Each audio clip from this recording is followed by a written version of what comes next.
Tuhan.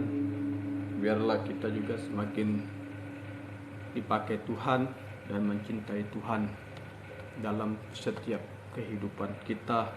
Selalu berharap mengandalkan Tuhan di masa muda kita, di masa kehidupan pelayanan kita, di masa kehidupan kita semakin tua dan semakin hidup dalam mencari Tuhan. Puji Tuhan, kita akan mendengarkan firman Tuhan. Kita siapkan hati kita seberapapun yang hadir dan yang beribadah, biar firman Tuhan menjadi kekuatan di dalam setiap kehidupan kita. Kita nyanyikan pujian kita untuk mendengarkan firman Tuhan. Ku rindu sabdamu, ku rindu firman.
Haleluya, haleluya, haleluya.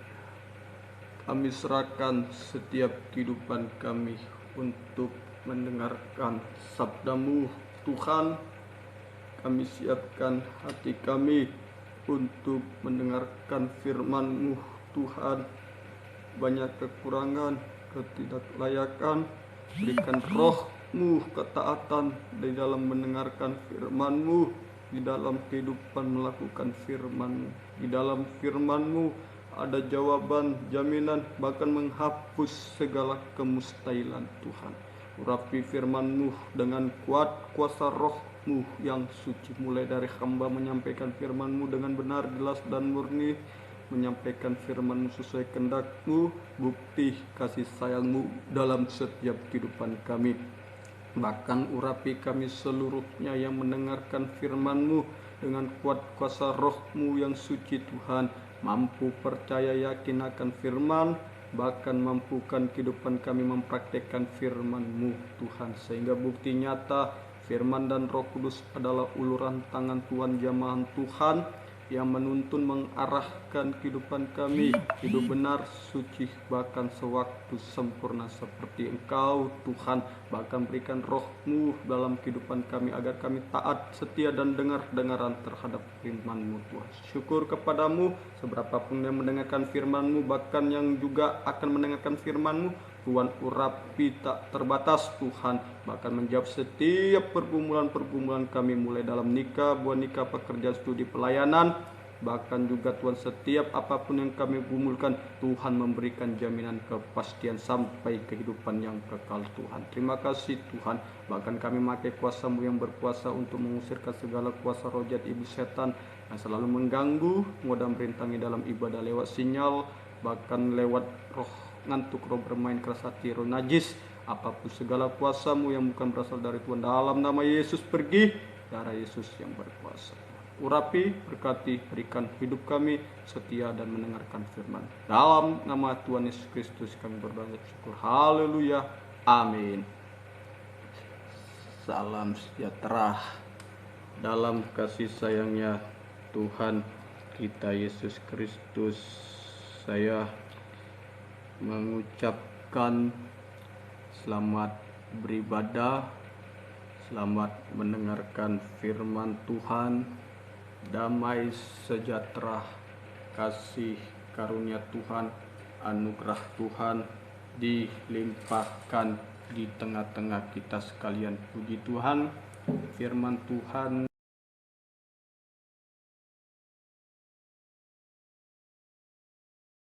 tema masih di dalam kitab Injil Matius pasal yang ke-6. Kitab Injil Matius pasal yang ke-6. Tetap firman Tuhannya di dalam kitab Injil Matius pasal yang ke-6 ayat yang ke-33. Injil Matius pasal yang ke-6 ayat yang ke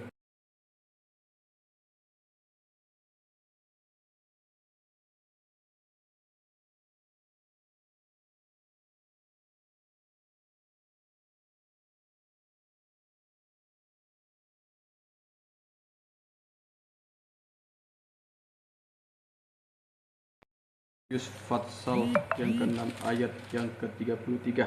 Tetapi carilah dahulu kerajaan Allah dan kebenarannya, maka semuanya itu akan ditambahkan kepadamu.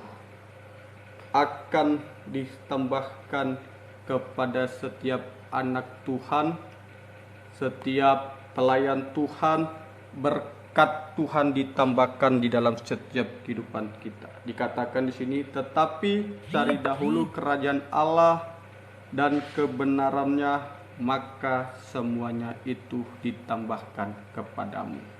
Jadi orang yang hidup di dalam kebenaran sama dengan orang yang menerima berkat yang ditambahkan kepada kita. Jadi di dalam firman Tuhan ini cukup jelas, cari kerajaan Allah dan kebenarannya, maka ditambahkan kepadamu. Berarti orang yang mendapatkan berkat dari Tuhan, yaitu orang yang mencari kebenaran Allah. Jadi tidak bisa kita mengatakan orang yang di luar pribadi kebenaran Allah, dia dapat berkat. Tidak bisa kita bilang seperti itu. Tapi orang yang benar itu ketika mencari kebenaran, ada berkat ditambahkan kepadamu. Sesuai dengan tema Matius 6 ayat 33. Cari dahulu kerajaan Allah dan kebenarannya, maka semuanya itu ditambahkan kepadamu. Jadi orang yang menerima berkat Tuhan adalah orang yang hidup di dalam kebenaran. Kebenaran sesuai dengan firman Tuhan yang benar. Jadi Semoga kita dapat mengerti dalam setiap kehidupan kita. Pertanyaannya, siapakah orang benar itu? Tuhan tampil dengan keadaannya sebagai manusia, menuliskan firman dan menyampaikan firman dan berkata, berkat ditambahkan kepadamu ketika mencari kebenaran. Pertanyaannya, siapakah orang benar itu? Siapakah orang benar itu sehingga bisa memberikan berkat, sehingga kita mendapatkan berkat? Siapakah orang benar itu? Sebab di dalam Alkitab manusia tidak ada yang benar. Jadi kalau manusia tidak ada yang benar, tidak menerima berkat. Jadi orang yang menerima berkat Tuhan itu siapa? Siapakah orang benar itu yang menerima berkat Tuhan itu? Siapa? Kita baca di dalam kitab Roma pasal yang ketiga. Kitab Roma pasal yang ketiga. Kitab Roma pasal yang ketiga ayat yang ke-9. Roma pasal yang ketiga ayat yang ke-9. Siapa orang benar itu sehingga kita bisa menerima berkat Tuhan? Siapa orang benar itu? Karena semua orang telah berbuat dosa, sehingga tidak ada berkat yang didapatkan di dalam kehidupan kita.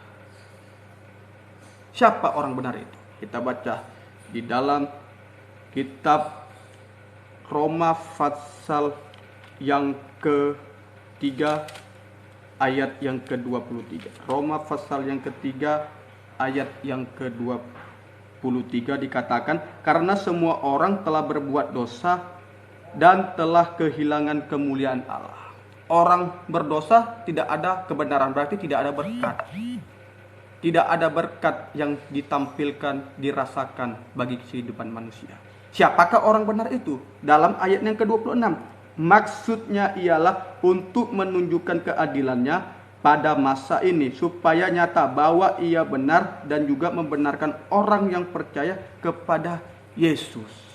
Jadi orang benar itu adalah pribadi Yesus Kristus.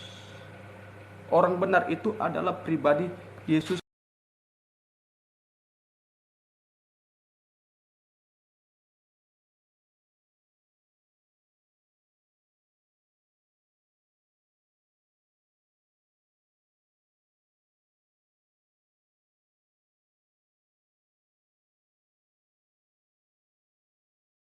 Manusia.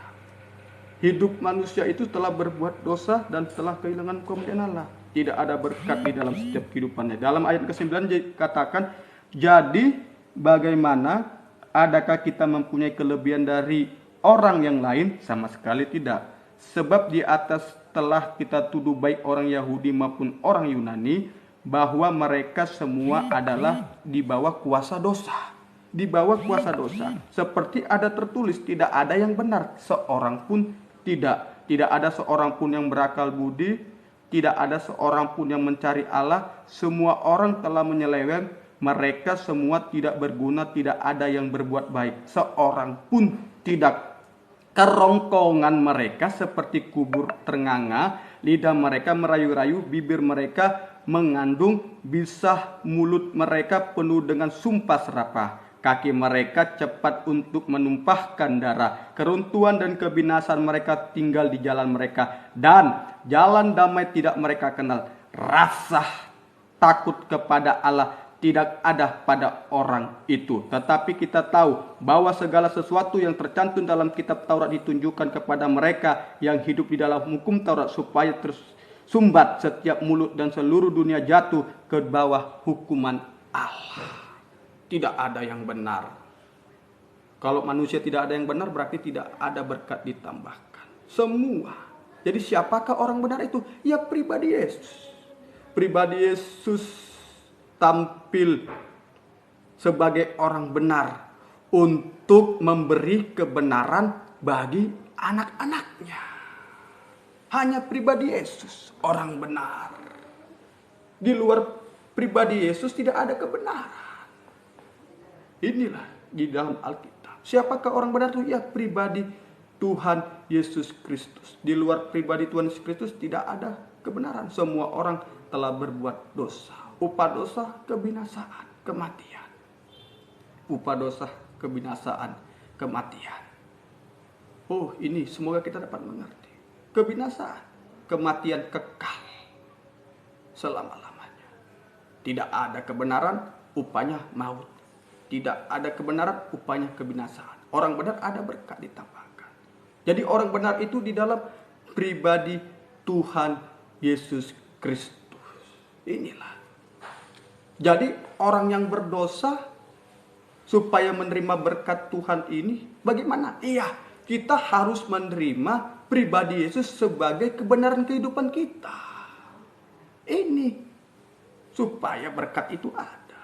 Siapakah orang benar itu? Ya, pribadi Tuhan Yesus Kristus.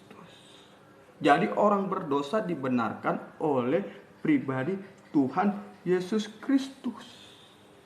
Supaya berkat ditambahkan bagi setiap kehidupan kita. Pribadi Tuhan Yesus Kristus adalah kebenaran. Jadi orang berdosa dibenarkan oleh pribadi Tuhan Yesus Kristus. Jadi kita harus hidup di dalam pribadi Tuhan Yesus Kristus. Semoga kita dapat mengerti.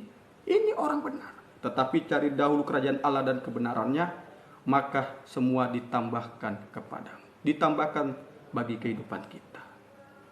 Berarti kita harus sama seperti Tuhan Yesus Kristus. Ini hidup di dalam pribadi Tuhan Yesus Kristus. Hanya pribadi Yesus adalah hidup sumber kebenaran kehidupan kita. Jadi bagaimana prosesnya? Proses manusia yang berdosa dibenarkan oleh Yesus Kristus. Untuk menerima berkat Tuhan, bagaimana proses pertama? Ia hidup di dalam korban Kristus.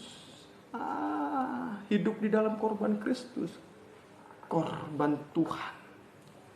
Hidup di dalam korbannya Tuhan. Menghargai korban Kristus.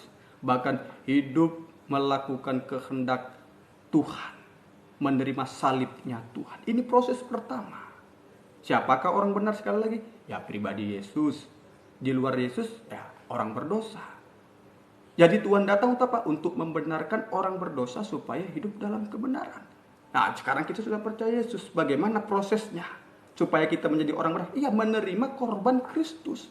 Menerima Yesus satu-satunya. Sumber berkat, sumber kebenaran. Bahkan sumber untuk hidup di dalam kemuliaan. Menerima Yesus. Manusia berdosa tidak mampu untuk menyelamatkan dirinya. Manusia berdosa tidak mampu membenarkan dirinya. Hanya pribadi Tuhan Yesus Kristus yang mampu membenarkan manusia berdosa. Inilah bagi kehidupan kita. Proses yang pertama apa? Hidup di dalam korbannya Kristus. Hidup di dalam pribadinya Yesus. Jadi kita dibenarkan oleh korban Kristus. Inilah. Siapakah orang benar? Yaitu orang yang ditebus oleh Tuhan dan hidup di dalam kebenaran Tuhan. Memuliakan Tuhan Yesus Kristus dalam setiap kehidupan kita. Memuliakan Tuhan. Memuliakan pribadinya. Semoga kita dapat mengerti. Memuliakan Tuhan di dalam setiap kehidupan. Caranya bagaimana orang yang memuliakan Tuhan dalam setiap kehidupannya? Caranya bagaimana? Yaitu lewat berdamai. Ya, berdamai kita. Berdamai kepada Tuhan, berdamai kepada sesama. Ini berdamai kepada Tuhan itu mengakui segala dosa-dosa kita kepada Tuhan. Mengakui dosa-dosa kita kepada Tuhan.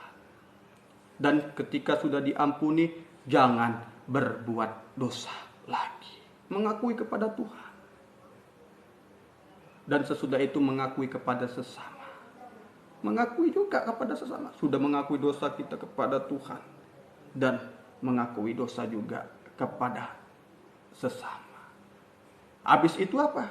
Caranya orang hidup dalam korban Kristus yang berdamai itu. Sudah mengakui kepada Tuhan. mengakui kepada sesama. Ya, yang kedua mengampuni. Ya, kalau orang yang belum bisa mengampuni, tidak menghargai korban Kristus, tidak hidup di dalam kebenaran dan berkat tidak ada. Yang kedua harus mengampuni. Mengampuni orang yang bersalah kepada kita dan tidak mengingat-ingat lagi. Tuhan sudah mengampuni dosa kita dan kita sudah mengakui kepada Tuhan dan kita mengakui kepada sesama. Nah, kita juga bisa mengampuni kesalahan orang dan tidak mengingatnya lagi. Inilah hidup di dalam korban Kristus. Berdamai caranya itu ya mengakui, bahkan mengampuni. Kalau sudah mengakui dan mengampuni, maka darah Yesus aktif untuk menghapus segala dosa-dosa kita sampai tidak bercacat celah. Sampai tidak bercacat celah. Ini sampai tidak bercacat celah. Korban Kristus, darah Yesus mengampuni kita. Aktif sampai tidak ada bekas lagi dosa yang mengikat kita. Karena kita sudah akui kepada Tuhan. Mengakui kepada Tuhan segala dosa. Mengakui kepada sesama. Dan mengampuni sesama yang berdosa kepada kita. Dan tidak mengulangi lagi. Dan tidak mengingatnya lagi. Maka darah Yesus aktif untuk mengampuni dan menyucikan kita. Oh, ini kebenaran. Siapakah kebenaran itu? Ya pribadi Yesus. Di luar pribadi Yesus tidak ada kebenaran. Keselamatan pun tidak ada di luar pribadi Yesus. Jadi manusia berdosa bagaimana? Dibenarkan supaya dapat berkat yang kelimpahan. Ya lewat pribadi Kristus. Jadi orang yang berdosa harus hidup dalam pribadi Kristus. Hidup di dalam pribadi Tuhan Yesus Kristus. Inilah. Karena manusia berdosa tidak mampu menyelamatkan dirinya. Baik dia pandai, baik dia kaya, baik dia punya kedudukan, baik rasul, nabi di dalam Alkitab, tidak ada satupun yang mampu menyelamatkan manusia yang berdosa. Kecuali Yesus. Mati di kayu salib, bangkit naik ke surga untuk menyelamatkan manusia yang berdosa. Membenarkan kita. Inilah proses yang pertama. Bagaimana manusia dibenarkan yang berdosa ini? Ya lewat korban Kristus. Korban Kristus. Dan kita harus juga hidup di dalamnya. Hidup di dalam kebenaran. Dengan berdamai, mulai dari mengakui dosa. Dan mengampuni dosa orang lain. Tidak mengingatnya lagi. Kalau orang yang tidak mau mengampuni, memendam dosa orang, membenci orang, korban Kristus tidak ada. Apalagi juga sudah berdosa tidak mengakui, korban Kristus belum ada. Tapi kalau korban Kristus ada dalam setiap kehidupan kita, jatuh, mengakui, kembali kepada Tuhan. Orang berdosa kita ampuni, kembali kepada Tuhan. Di situ darah Yesus aktif. Mengampuni dosa kita sampai tak bercacat celah. Habis sudah kita menerima korban Kristus, hidup di dalam korban Kristus, kita juga harus memuliakan Tuhan. Memuliakan Tuhan. Dalam surat 1 Korintus pasal yang ke-6. Surat 1 Korintus pasal yang ke-6. Surat 1 Korintus pasal yang ke-6 ayat yang ke-20. Sebab kamu telah dibeli dan harganya telah lunas dibayar. Karena itu muliakan Allah dengan tubuh. Sudah menerima korban Kristus, manusia yang berdosa dibenarkan. Habis itu kita sudah dibenarkan, kita mengikuti Tuhan. Ya muliakan tubuh kita untuk Tuhan. Muliakan tubuh kita untuk Tuhan. Bukan muliakan tubuh kita untuk berbuat dosa, jadi hamba dosa. Muliakan tubuh kita untuk Tuhan. Bukan untuk dosa. Kalau orang yang melakukan dosa, hidup berbuat dosa, ya bukan untuk Tuhan, tapi untuk setan, untuk iblis. Oh, setan bisa memberikan berkat? Bisa. Kita lihat, dukun bisa menyembuhkan. Kita lihat, dukun bisa memberikan kekayaan. Kita lihat, bisa memberikan, setan bisa memberikan berkat. Kita baca dalam kitab Injil Matius pasal keempat. Tuhan ketika berpuasa 40 hari 40 malam, di hari 40 dicobai tentang makanan. Dia bisa memberikan. Tentang kedudukan, dia bisa memberikan. Tentang apa? Setan bisa. Tetapi setan tidak bisa memberikan kehidupan yang kekal. Hanya Tuhan yang bisa memberikan kehidupan yang kekal. Inilah. Semoga kita dapat mengerti. Muliakan Tuhan. Muliakan pribadi Yesus di dalam setiap kehidupan kita. Kita muliakan Tuhan. Tubuh kita hanya untuk Tuhan. Bukan untuk lagi diperhambakan setan. Sudah jelas. Siapa orang benar itu? Ya Yesus. Di luar Yesus ya orang berdosa. Saya berdosa. Semua di Alkitab mengatakan berdosa. Orang berdosa bisa menyelamatkan dirinya? Tidak bisa. Bisa membenarkan dirinya? Tidak bisa. Lewat apa? Korban Kristus. Korban Kristus yang membenarkan manusia yang berdosa. Jadi bagaimana manusia berdosa dibenarkan? Iya, hiduplah di dalam korbannya Tuhan. Hidup di dalam salibnya Tuhan, korban Kristus. Hidup di dalam kebenaran. Kalau hidup di dalam kebenaran, dia sama seperti Kristus hidup di dalam Tuhan. Pasti dia suka memuliakan Tuhan. Suka memuliakan Tuhan bagi setiap kehidupannya. Suka memuliakan Tuhan. Memuliakan Tuhan di dalam setiap tubuhnya. Inilah bagi setiap kehidupan kita. Dan 1 Korintus pasal yang ke-7 ayat yang ke-23. 1 Korintus 7 ayat yang ke-23. 1 Korintus 7 ayat ke-23. Kamu telah dibeli dan harganya telah lunas dibayar. Karena itu janganlah kamu menjadi hamba manusia. Tidak lagi menjadi hamba manusia, tapi menjadi hamba Allah, menjadi anak-anaknya Tuhan. Inilah menjadi anak-anaknya Tuhan. Anak-anaknya Tuhan.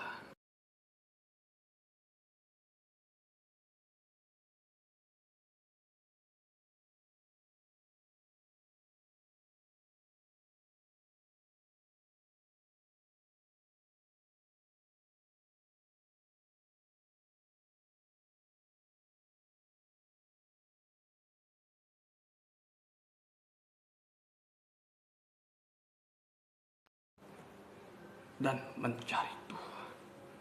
Oh, semoga kita mengerti.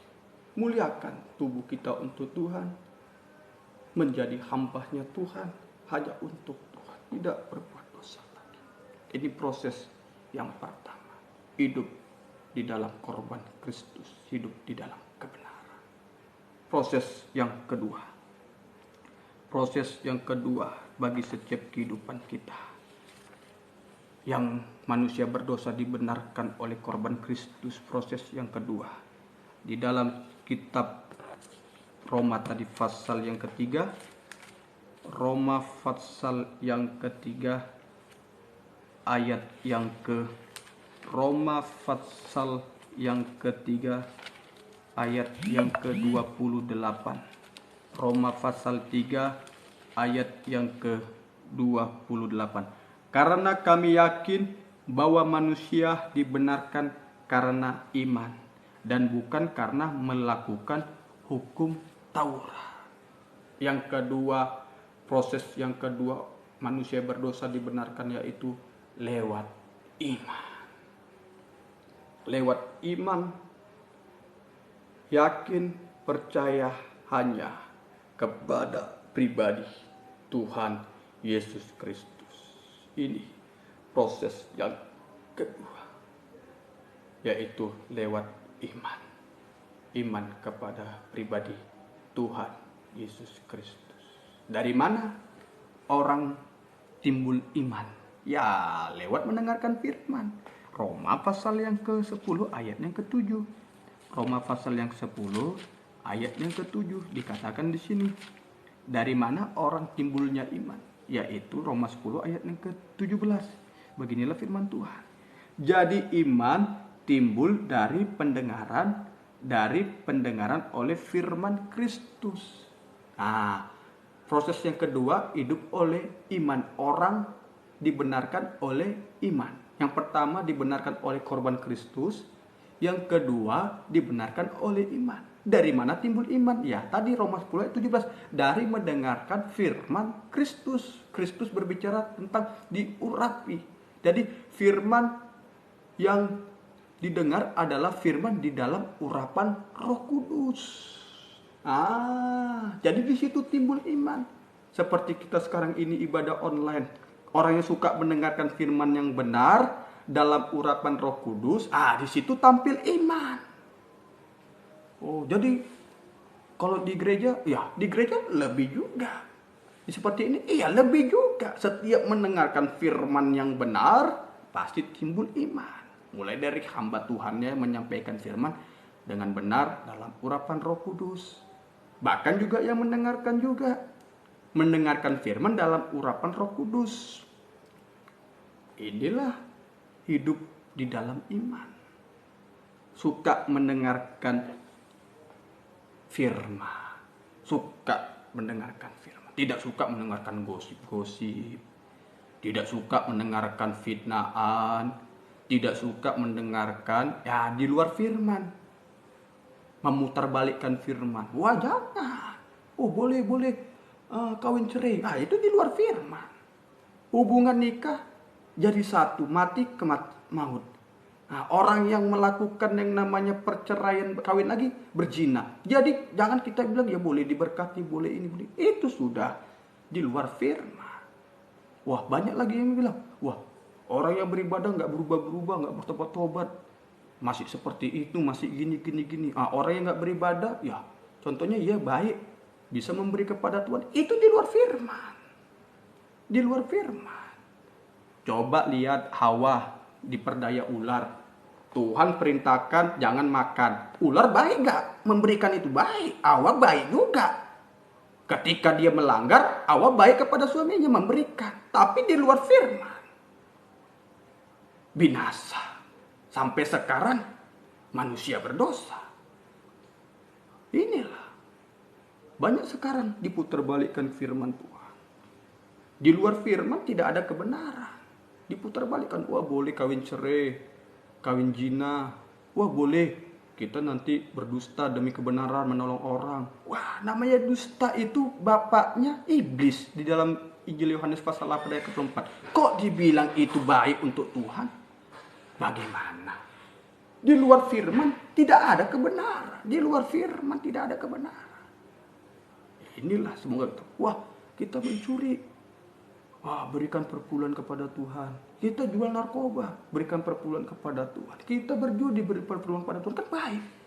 Biarpun gak ibadah kan yang penting perpuluhan apa? Itu belum kebenaran. Belum menghargai korban Kristus. Belum memiliki iman. Darah Yesus hanya seharga dosa untuk melakukan seperti itu kamu beri. Belum layak di hadapan Tuhan. Semoga kita dapat mengerti. Ya sesuai firman. Hidup di dalam iman, mendengarkan firman yang benar. Mulai dari saya juga menyampaikan firman Tuhan benar. Dan kita juga apakah mendengarkan firman Tuhan benar? Iya. Semakin sungguh-sungguh mendengarkan firman dengan benar. Jangan kita dibimbangkan lewat ajaran-ajaran lain. Ajaran-ajaran yang menyesatkan. Ajaran-ajaran yang di luar firman. Tapi biarlah firman yang kita dengarkan. Firman yang benar. Ini. Lewat mendengarkan firman. Iman kita timbul dari mendengarkan firman. Semoga kita dapat mengerti. Tanda orang yang hidup di dalam iman. Tanda orang yang hidup dibenarkan oleh iman. Langkah orang atau tanda orang yang hidup di dalam iman. Yang hidup di dalam firman Tuhan. Yang pertama langkah atau tandanya orang dibenarkan oleh iman. Yang pertama Yakobus pasal yang pertama ayat 19 sampai ayat yang ke-20. Yakobus pasal yang pertama Yakobus 1 ayat 19 sampai ayat yang ke-20. Ayat ke-19 sampai ayat yang ke-20. Beginilah firman Tuhan. Hai saudara-saudara yang kukasihi, ingatlah hal ini.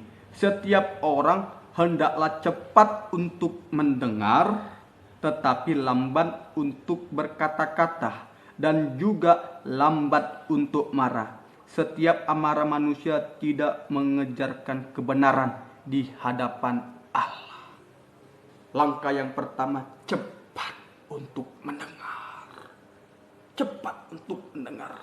Cepat untuk mendengar apa? Mendengar firman pengajaran yang benar. Mendengar firman yang keras, yang lebih tajam seperti pedang bermata dua. Ini cepat untuk mendengar firman, bukan lagi firman yang lembek-lembek. Oh, ikut Tuhan diberkati tapi nggak tahu arah jalan hidup, tapi masih melakukan dosa, masih berbuat dosa. Oh, masih ya ikut Tuhan setengah-setengah, ya besok ibadah, besok enggak, ya terlalu banyak kali ibadah, ya nggak sepenuhnya untuk Tuhan. Cepat untuk mendengarkan firman pengajaran yang benar. Firman yang lebih tajam seperti pedang bermata dua. Firman yang keras. Bukan lagi firman yang lembek-lembek lagi. Bukan firman Tuhan harus dianju-anju. Ya harus. Enggak, yang keras. Waktunya sudah singkat. Sudah semakin singkat. Kita lihat keadaan sekarang. Dengan virus satu aja manusia sudah kalang kabut ketakutan. Waspadanya secara jasmani, pakai masker, semuanya diikuti. Ya bagus. Tapi sekarang semakin singkatnya mendengarkan firman itu seperti kilat. Cepat menerima. Cepat mengerti. Cepat untuk yakin percaya kepada Tuhan sepenuhnya. Mendengarkan firman Tuhan yang keras. Firman yang lebih tajam seperti pedang bermata dua. Ini seperti pedang. Tajam pertama, ditusuk bagian luar. Wah, jangan pesta pora. Merusak bait Allah. Ya, apa yang berpesta pora? Ya, mabuk-mabukan, narkoba, jangan. Berjudi, apalagi? Pesta seks, percinahan, perselingkuhan, tempat hibur-hiburan malam. Ini bagian luar. Jangan lagi dibuat. Jangan percaya kepada berhala, kepada patung-patung, kepada nenek moyang. Seperti saya dulu sebelum mengenal Tuhan. Sebagai juru selamat saya diinjili lewat firman. Jangan lagi kamu percaya itu gak juru selamat. Yang juru selamat itu pribadi Yesus Kristus. Kamu percaya seperti ini salah. Tuhan adalah kebenaran. Tuhan adalah juru selamat. Saya diinjili lewat firman. Tuhan sumber segalanya. Ya, jauhkan dosa-dosa itu lagi. Jangan lagi suka tauran, suka narkoba. Dulu kepercayaan ya. Ketika ada sakit orang mengatakan ya kamu ada yang datang, ya sanalah jarah. Percaya. Ketika sudah berdosa berlama-lama, ya ada hari raya, orang yang mengalaminya beramal, Bapak ya ikuti, sudah ikuti, ya dosa diampuni, ya hanya sebatas itu. Tapi di dalam Tuhan tidak seperti itu. Yang berdosa percaya dibenarkan, ya lanjut hidup di dalam kebenaran. 2 jalan, lebar sempit, tidak ada 7 jalan. Tidak ada jalan, ya setengah lah, inilah. Mungkin dia sudah jatuh dalam dosa. Jatuh dosa zina. Seperti Daud. Tapi kalau dia mau menerima firman, ketika Nathan menegur, dia mau menerima firman, dia kembali. Aku itu Tuhan. Ada kesadaran, Tuhan angkat. Inilah, Tuhan angkat. Jangan seperti Herodes. Memenggal kepala Yohanes Pembaptis, memenggal kebenaran. Sudah tahu Yohanes Pembaptis benar, tapi ketika dia melihat pesta pora, anak Herodias menari-nari, dia memberikan janji. Sehingga apa? Hidupnya sudah berbaru dosa dan dia menuruti perintah dan dia penggal kepala Yohanes Pembaptis. Luar biasa ini kebenaran. Ayo, firman yang keras lagi kita terima, bukan firman yang lembek-lembek. Firman yang keras. Tajam yang kedua untuk apa? cepat mendengar itu, firman yang keras itu yang kita terima. Tajam kedua tuh untuk menyucikan hati dan pikiran.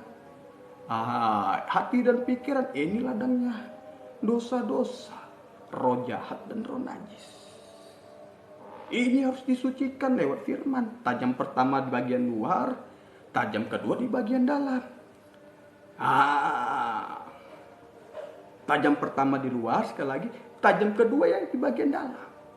Ladangnya dosa-dosa, jahat dan najis. Seperti firman Tuhan, serigala mempunyai liang, burung mempunyai sarang, anak manusia tidak dapat meletakkan kepalanya. Tidak dapat meletakkan kepalanya di dalam kehidupan kita. Kalau betul tubuh jiwa kita letakkan Yesus sebagai kepala kita, tidak ada jahat dan najis.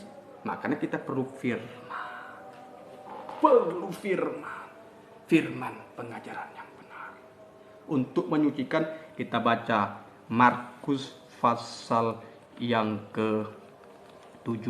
Ini Markus pasal yang ke-7.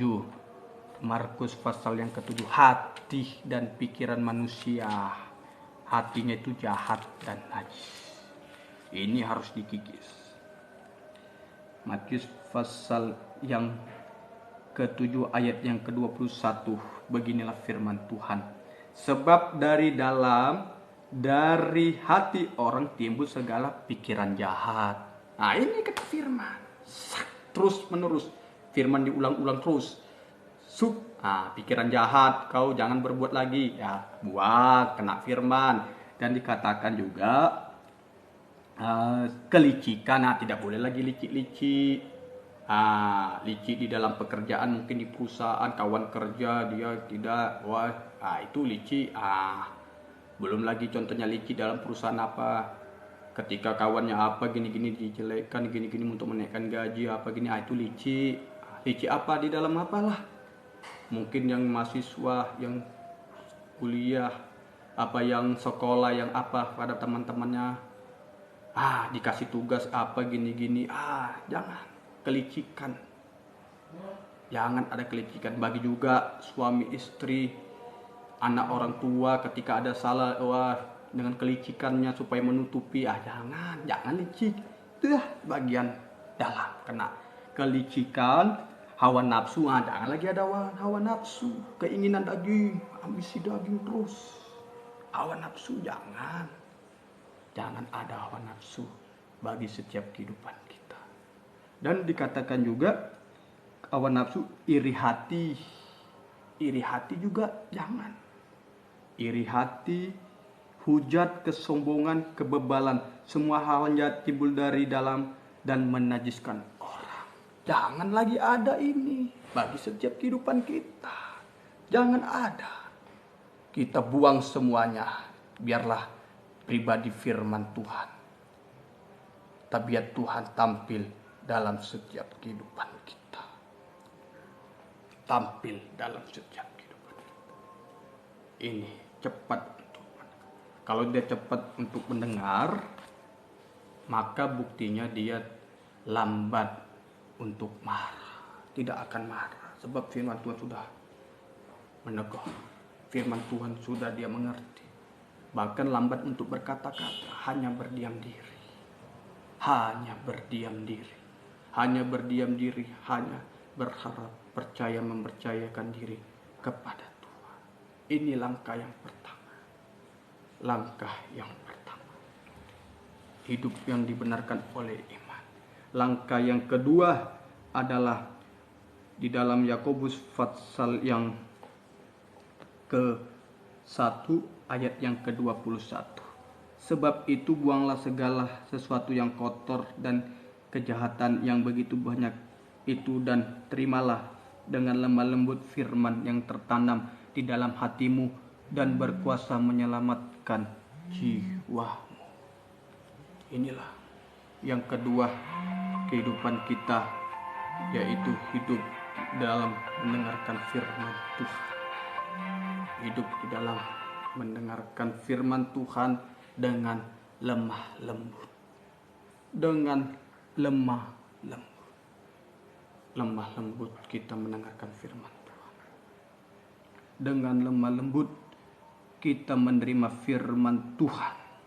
Kalau kita dengan lemah lembut menerima firman Tuhan, maka hidup kita semakin juga mengerti, kuat, dan bisa hidup kita tergembala terus, tergembala dengan suara firman Tuhan, menjadi kekuatan, menjadi kebutuhan, bahkan menjadi sesuatu kehidupan, kekuatan di dalam setiap kehidupan kita. Inilah langkah yang kedua. Menerima firman Tuhan itu dengan lemah lembut. Ini bukan dengan keras hati. Menerima firman Tuhan itu dengan lemah lembut. Mungkin firman Tuhan itu menegur kita. Kita terima dengan lemah lembut. Kita mengerti firman Tuhan. Dan kita sadari segala dosa-dosa. Sampai kita mengakui, bahkan sampai kita kuat, teguh, dan hanya berharap, mempercaya diri kepada Tuhan. Ini lemah lembut. Langkah orang dibenarkan oleh iman. Yang pertama, cepatlah mendengar firman. Jangan lagi lamban untuk mendengar firman. Dimanapun situasi kondisi kita, di dalam pekerjaan, kuliah, dalam apa yang kita lakukan, aktivitas, cepat untuk mendengar firman. Selalu mencari firman. Langkah yang pertama. Langkah yang kedua, selalu menerima firman dengan lemah lembut. Mengerti, yakin akan firman sampai tergembala dengan sungguh-sungguh kepada Tuhan. Menerima firman dengan lemah, tidak keras hati. Menerima firman Tuhan dengan lemah lembut, tidak keras hati, tidak bersungut-sungut, tidak tinggalkan Tuhan. Inilah kalau orang yang mendengarkan firman Tuhan dengan lemah lembut. Kalau dia keras hati seperti Yudas, sudah Tuhan menegur, dia tetap keras. Ujung-ujungnya dari 12 rasul, dia yang terbuang, binasa. Seperti Saul, tidak taat kepada firman, tidak cepat mendengarkan firman, tapi suara daging. Ketika Tuhan perintahkan, bunuh orang Amalek dan seluruh hewan-hewannya. Tapi dia tidak benar dalam setiap kehidupan. Inilah tidak benar. Tidak sungguh-sungguh, hanya menuju kepada kebinasaan. Saul, ayo lemah lembut, terima firman Tuhan itu dengan lemah lembut. Keras apapun firman, terima dengan lemah lembut. Mungkin kena bagi hati kita. Oh, aku jarang memuliakan Tuhan. Oh, aku jarang beribadah. Oh, aku jarang melakukan firman, mendengarkan firman. Ya, sekarang terima dengan lemah lembut. Ayo, semoga kita dapat mengerti. Ini lemah lembut. Di dalam kehidupan kita lemah lembut, itu ada kekuatan yang ekstra besar bagi setiap kehidupan kita. Sebab Tuhan memberikan teladan. Tuhan memberikan pribadinya. Pikulah yang kupasang, aku rendah hati dan lemah lembut. Wah, Tuhan lemah lembut. Kok kita nggak mau lemah lembut? Banyak sekarang. Biarpun kita, kedudukan kita tinggi, biarpun kita bergelar dokter, mungkin sarjana yang tingkat titel yang tinggi, mungkin dengan pangkat gaji, tapi kalau tidak ada lemah lembut seperti pribadi Yesus mengajarkan, tidak ada gunanya, hanya menuju kebinasaan. Inilah lemah lembut. Firman Tuhan yang mengajarkan kita terima dengan lemah lembut. Ini cepat mendengar. Yang kedua, lemah lembut. Lemah lembut menerima firman. Jangan lagi berbuat dosa, suka berbuat dosa. Jangan lagi tidak memuliakan Tuhan. Orang yang tidak memuliakan Tuhan itu sama dengan memuliakan setan. Itu aja.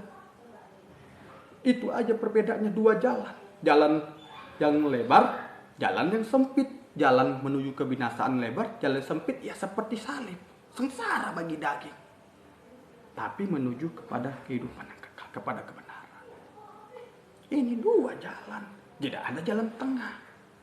Oh Pak, saya sudah berdosa, sudah. Ya kembali. Ini banyak sekarang saya dengarkan. Kembali. Bukan sudah berdosa, jangan jauh dari Tuhan. Akan hilang. kembali. Daud seorang raja ketika jatuh dosa zina kepada Batseba. Nathan menegur, dia kembali. Kalau sempat dia melawan, wah Nathan, aku raja, bisa saya bunuh prajurit itu untuk membunuh kau. Oh bisa, raja kok. Dia yang memimpin orang Israel, raja yang selalu berkemenangan dari Tuhan. Tapi dia jatuh dalam dosa.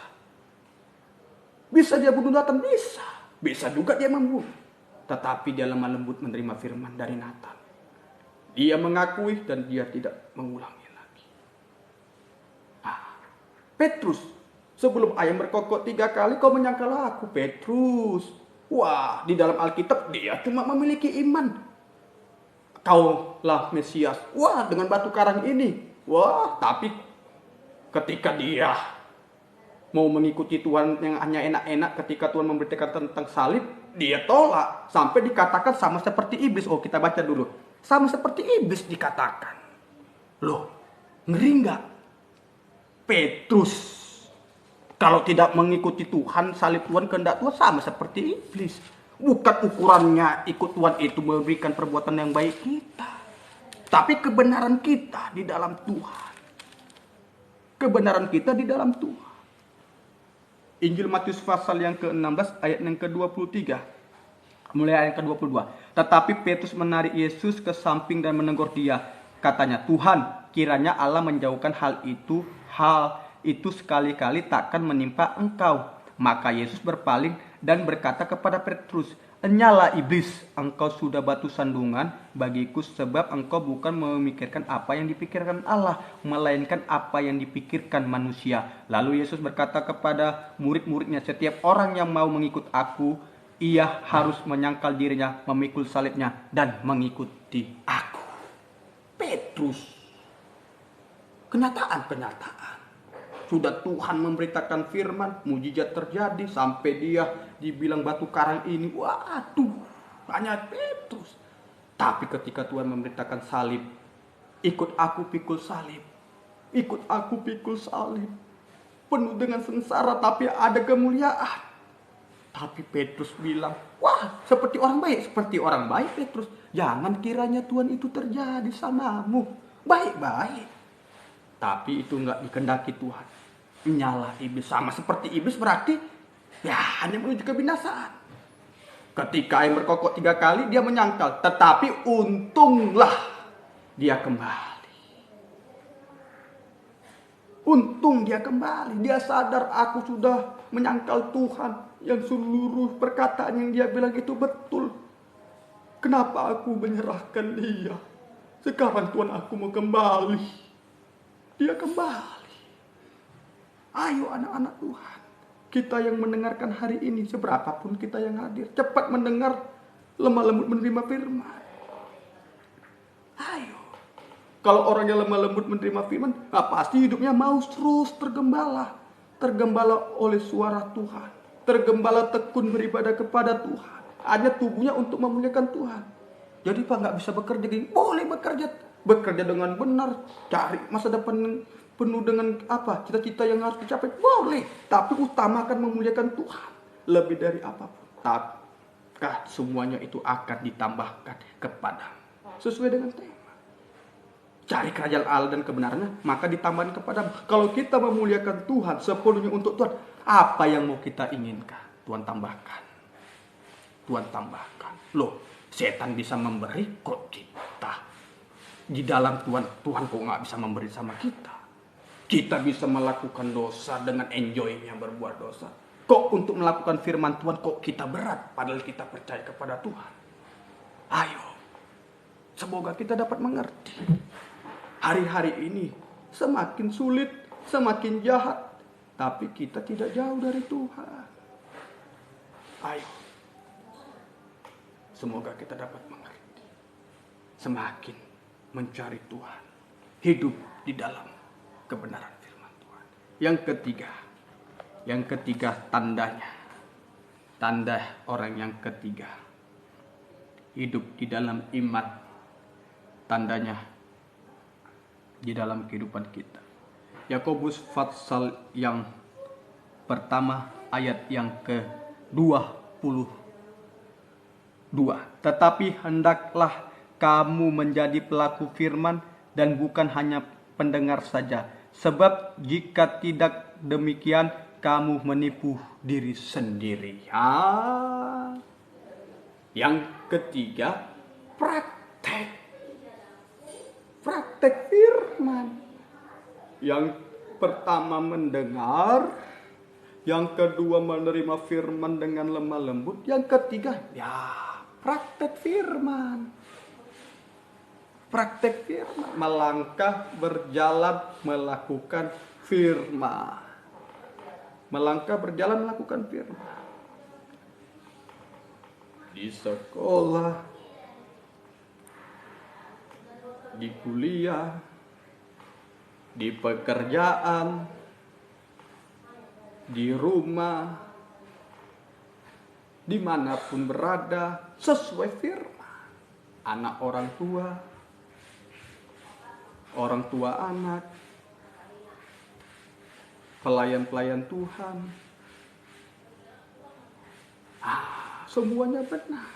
Aspek kehidupan kita benar. Semoga kita dapat mengerti hidup di dalam kebenaran. Kalau kita benar-benar praktek firman, sama dengan inilah iman yang sempurna. Kalau orang yang hidup dalam mempraktekkan firman, maka imannya itu betul sempurna. Jadi orang mengatakan, mulut mengaku Yesus juru selamat, tapi perbuatan tidak ada, imannya hanya sebatas mulut. Seperti Yohanes hanya melihat.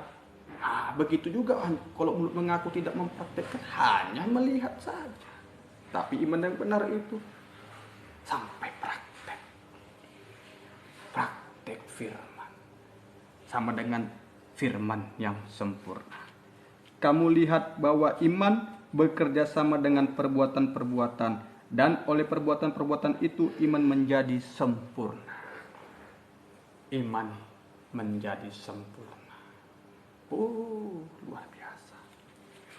Kalau imannya menjadi sempurna, kehidupannya memiliki iman ini, mempraktikkan firman menjadi sempurna, maka kita sudah sama seperti Yesus. Benar. Sudah sama seperti Yesus. Benar. Sudah sama seperti Yesus. Benar. Semoga kita dapat mengerti. Sudah sama seperti Yesus. Benar.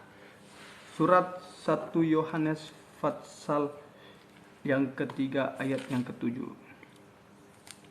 Surat 1 Yohanes pasal yang ketiga ayat yang ketujuh. Anak-anakku, janganlah membiarkan seorang pun menyesatkan kamu. Barang siapa yang berbuat kebenaran adalah benar, sama seperti Kristus adalah benar. Sama seperti Yesus adalah benar. Inilah yang orang memiliki iman. Praktek firman sempurna, sama seperti Yesus benar. Jadi orang yang mempraktekkan firman Tuhan itu sama seperti Yesus adalah benar. Jadi biarlah kehidupan kita benar-benar seperti tema tadi. Hasil orang di dalam kebenaran, hidup di dalam kebenaran tadi, ada berkat yang ditambahkan kepada kita. Berkat ditambahkan dalam setiap kehidupan kita. Berkat secara jasmani, secara rohani kita diubahkan terus menerus menjadi sama mulia dengan Tuhan. Untuk menyambut kedatangan Tuhan Yesus kedua kali di awan-awan yang bermain. Untuk membawa setiap kehidupan kita sampai garis akhir hanya berharap kepada Tuhan. Garis akhir mungkin kematian, hanya mencari Tuhan. Sampai garis akhir kedatangan Tuhan kedua kali. Tuhan tambahkan sesuai dengan tema tadi, Matius 6 ayat ke-33. Cari dahulu kerajaan Allah dan kebenarannya, maka semuanya itu ditambahkan Tuhan berkat kepada kita. Mulai kita prosesnya hidup di dalam korban Kristus. Yang kedua, hidup di dalam iman, tandanya kita cepat mendengar, lemah lembut, bahkan praktek firman. Maka berkat Tuhan tambahkan dalam setiap kehidupan kita. Semoga kita dapat mengerti dalam kebenaran firman Tuhan ini. Ayo semakin sungguh-sungguh lagi cari. Semakin sungguh-sungguh, semakin mempercayakan diri kita sepenuhnya untuk Tuhan. Nama Tuhan yang dipermuliakan.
Bapaku yang dipermuliakan. Syukur kepadamu Tuhan. Curahkan mujizat-Mu, Roh Kudus-Mu bagi setiap kehidupan kami Tuhan. Yang lemah, yang bersedih, yang mengalami banyak pergumulan bersama-sama. Terutama Tuhan yang mengalami kehidupan pergumulan untuk mengalami perubahan itu. Tuhan nyatakan kuasa-Mu, mujizat-Mu, yang sakit sembuhkan.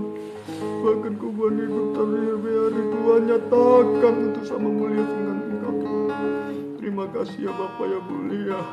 Engkau hadir, darah-Mu aktif. Syukur kepadamu. Biarlah firman-Mu semakin nyata, semakin menguatkan, meneguhkan, memberikan masa depan, memberikan jalan keluar, memberikan kemustahilan yang kami alami dan tiada mustahil bagimu. Tuhan, mujizat-Mu terjadi, bahkan kemustahilan terutama. Kami bisa sama mulia kepada Tuhan hari demi hari hidup kami juga. Syukur kepada Tuhan. Terima kasih Bapa. Terima kasih, berkati seluruh kehidupan kami yang mendengarkan firman-Mu. Berkati setiap kehidupan kami, agar kami selalu dekat, hanya memuliakan Tuhan. Iman kami tertuju kepada Tuhan. Iman kami hanya hidup sepenuhnya kepada Tuhan. Kami hanya yakin kepada firman. Hidup kami setia, tergembala, mengasihi Tuhan. Bahkan hidup kami mempercayai masa depan, pelayanan, kebutuhan, kesembuhan, dan lain-lainnya Tuhan berikan sampai kehidupan yang kekal. Terima kasih ya Bapak. Berkati seluruhnya firman-Mu, berkati seluruh kehidupan kami, berkati seluruh kehidupan kami, dan Kau selalu yang dipermuliakan. Bahkan kami membawa bangsa negara kami, membawa setiap kehidupan hamba-hamba-Mu, bahkan terutama hamba-Mu juga Tuhan, yang serahkan kepadamu, Tuhan yang memberkati. Bahkan kami juga Tuhan yang beribadah, yang mendengarkan firman yang berkati. Terpujilah Engkau ya Bapa, kami serahkan semua kepadamu. Terpujilah Engkau Tuhan. Kuasa iblis, setan, roh jahat yang selalu mengganggu dan merintangi kehidupan kami, hidup kami untuk jatuh dalam dosa. Bahkan serangan iblis, setan, roh jahat, panah-panah, tangkal jimat, sakit penyakit yang merusak kami sejarah berkat Tuhan dalam setiap kehidupan kami. Akan firman-Mu kami tolak dalam nama Yesus. Pergi darah Yesus yang berkuasa. Hati, pikiran, tubuh, jiwa kami hanya memuliakan nama Tuhan. Syukur kepada Tuhan. Di dalam nama Tuhan Yesus Kristus kami berdoa dan mengucap syukur Tuhan. Haleluya. Kami akan mengakhiri, biar berkat menyata dalam setiap kehidupan kami. Haleluya. Amin.